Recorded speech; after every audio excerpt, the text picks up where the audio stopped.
So આજે આપણી જોડે છે Hiteshbhai Patel, who is businessman.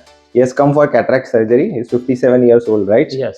હવે એમની રિક્વાયરમેન્ટ એ છે કે after surgery I should be able to drive well and see my phone, probably do my computer work, અને practically spectacle independence we are trying to achieve, right? Right. એમના સ્કેનના ઉપરથી we have planned કે left આઈની અંદર he will need a toric lens.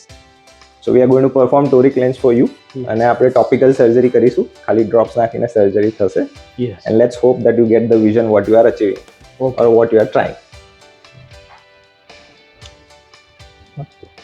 Mark the axis for the implantation of the lens. Yeah, ખોલવાની નહીં. Yes.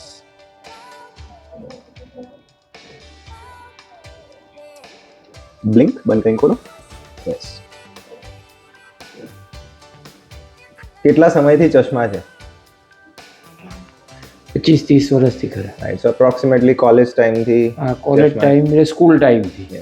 સો તમને operation પછી hopefully જો સ્પેક્ટેકલ freedom મળે તો મજા આવશે. મજા આવે, હા, બહુ જ મજા આવે. રાઈટ, ડિપેન્ડન્સી ના રહે તો સારું લાગે ને. સારું, એકદમ સરસ લાગે.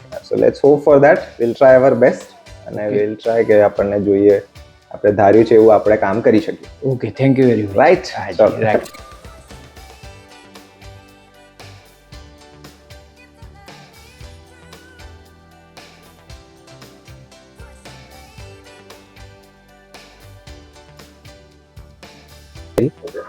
સર, તો તમે શું તકલીફ પડી હતી પહેલા? એટલે થોડું વિઝન બ્લર ને એવું લાગતું હતું, એટલે મેં સાહેબને બતાવ્યું અને સાહેબે કીધું કેટરેક્ટ છે, તમારે જ્યારે કરાવવું ત્યારે તમારે ઓપરેશન કરી શકાય. બરોબર. કેવી રીતે સર્જરી તમારી? સર્જરી બહુ સરસ રહી. એક્સ્ટ્રા કેટલી વારમાં તમને લાગે સર્જરી પતી ગઈ? એટલે કોઈ 10-15 મિનિટમાં પતી ગઈ. હવે અત્યારે આપણે સર્જરી કેવું લાગે છે?